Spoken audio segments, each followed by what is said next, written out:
I do want to ask really quickly about President Biden's response and what you think of that, your reaction to that. President Biden said he told Prime Minister Netanyahu that the U.S. will, quote, stand ready to offer all appropriate means of support. What does Israel think of the United States' response specifically? Um, I think that in terms of that response, that is what Israel wants from the US. First of all, to show sort of unequivocal support for Israel's defense, Israel's right to defend itself, and also to provide more financial support if it's needed for our military.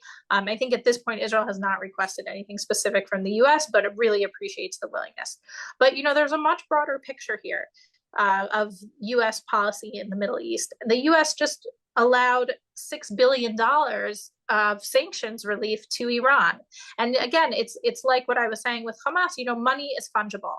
Those are $6 billion that will go to help the people of Iran, but then it frees up money for Iran to pay Hamas, to pay Hezbollah, to work on its nuclear program. And the Biden administration has not been tough on Iran. I mean, they've been very weak on Iran, and that endangers Israel.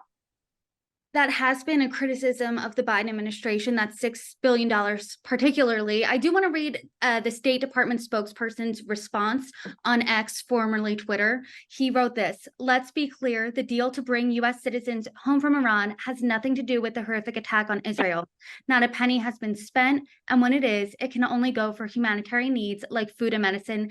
Anything to the contrary is false. So I know you explained, yes, that money is going there, but it frees up other money. When you hear his response, what's your reaction? I mean, they